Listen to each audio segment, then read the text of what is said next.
Storytime family, I hope you've had a lovely weekend. I am Miss Hancox and tonight I'm going to be reading you a story called 100 Steps. This is one of my favourite stories because it teaches us about never giving up and what we can achieve when we work together. So this story is about a man called Sir Tom Moore. So let's have a read. On a bright April morning, a 99-year-old man stood outside his house and held onto his walking frame. His name was Captain Tom Moore, and he had pledged to walk 100 lengths of his garden in time for his 100th birthday to raise money for the doctors and nurses risking their lives to save others. Tom took a deep breath. He knew this wasn't going to be easy, but he could tell himself one of the many important things he'd learnt during his long life. The first step is always the hardest, but unless you take that first step, you will never finish. Tom grew up in a small town called Cayley in Yorkshire. His dad built houses and his mum was a teacher. Even though most boys avoided the kitchen in those days, Tom loved spending hours cooking with his mum. Enormous cakes with coloured icing, thick crusted pies and fancy three-course meals. She taught him that it didn't matter who you were. You can do and be anything you want. When he wasn't in the kitchen, Tom was outside playing with his dog Billy. They went everywhere together, on adventures in the garden and exploring the town. But best of all, they loved running, wild and free on the Yorkshire moors. Billy was named after Tom's favourite uncle, who raced motorbikes, and taught Tom how to ride. At night, Tom would lie in bed, remembering the roar of the engine and the feeling of freedom he felt as the wheels spun beneath him. One day, he said to himself, I'll have a motorbike of my very own. Tom worked hard at school.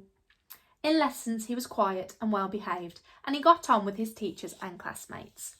But he wasn't above bending the rules. When he was 12, Tom bought his first motorbike, and he rode it everywhere he could.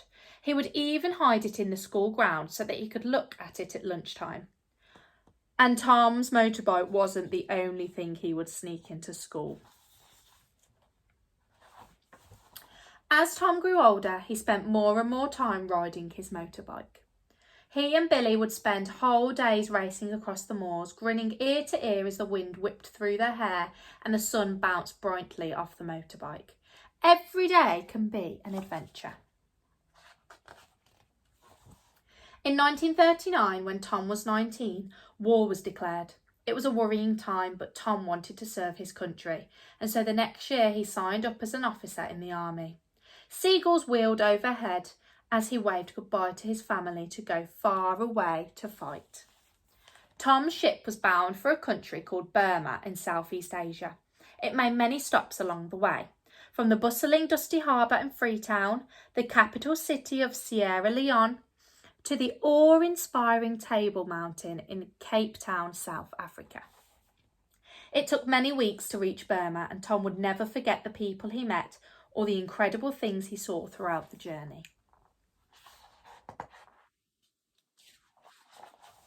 Life in Burma took some getting used to, especially the enormous bugs and creepy crawlies that lived in the jungle, including a spider as big as Tom's hands. Tom made use of his love of engines and his talent for fixing things by teaching the troops how to ride and fix motorbikes, and then tanks. War could be scary and Tom missed his family, but he and his new friends made sure to have fun too. They would take holidays around the country and even travelled to try to see Mount Everest, the tallest mountain in the world. But it was cloudy, so all they could see was fog. And on special occasions, there were parties and concerts. Once the famous singer Vera Lynn made the long journey from Britain to visit the troops and to sing for them. Tom could hardly believe that he was seeing her with his very own eyes. I know we'll meet again some sunny day.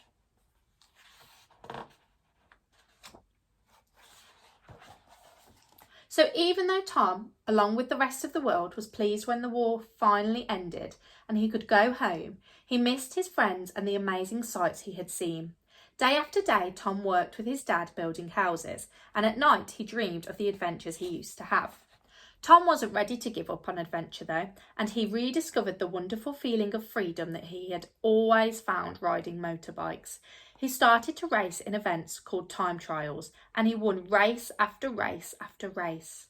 Tom knew then that even when the sky seems full of dark grey clouds, the sun will shine again. And the greatest adventure of Tom's life began when he met Pamela. He thought she was the most beautiful person he'd ever seen and made excuses to travel the great distance between their hometowns to see her. Before long, they fell deeply in love. After Tom and Pamela got married, they had 2 little girls, Lucy and Hannah. They taught the girls about cooking and about fixing engines. Hannah was the smallest, and so her job was to change the oil in the car. Tom had never forgotten the lesson his mother had taught him. No matter who you are, you can do and be anything you want. As the years went by, Tom and Pamela's family grew and grew and grew. Lucy and Hannah had children of their own, and there were always new dogs. Over the years, Tom made sure that the family had lots of adventures, and their days were filled with laughter and mischief, and the dogs made more mischief than anyone. But sadly, when Pamela was 63 years old, she got sick, and 8 years later, she passed away.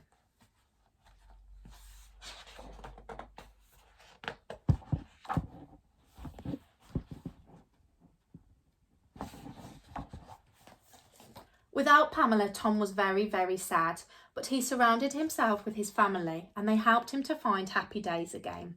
In fact, these years were the happiest of his life so far. His family showed Tom that at the end of the storm, there is a golden sky. They certainly kept him busy fixing things. He kept an eye on the garden, even though things didn't always go to plan, and he made sure to go off for the odd adventure, like travelling to Everest, so that he could finally see it with his own eyes. It was a very long journey for a 90-year-old man, and Tom could hardly believe it when he saw Everest at last, the mountain rising bold and majestic ahead of him. It took his breath away. It's never too late for one more adventure. So when a dangerous disease swept around the world, Tom knew that he had to do something to help others, just as his family had helped him. Together, they had the idea to raise money by walking 100 lengths of his garden in time for his 100th birthday. Every day, Tom went out into the garden and slowly but surely walked step after step after step. And before he knew it, the whole world was watching him. Because one step has the power to inspire 100 more. Tom couldn't believe how many cards arrived for his 100th birthday. As he read the outpourings of love and admiration, he thought about all the people who had written to him and what he would like to say in reply. For all those finding it difficult, the sun will shine on you again and the clouds will go away. Remember that tomorrow will be a good day. And that is the end of my story.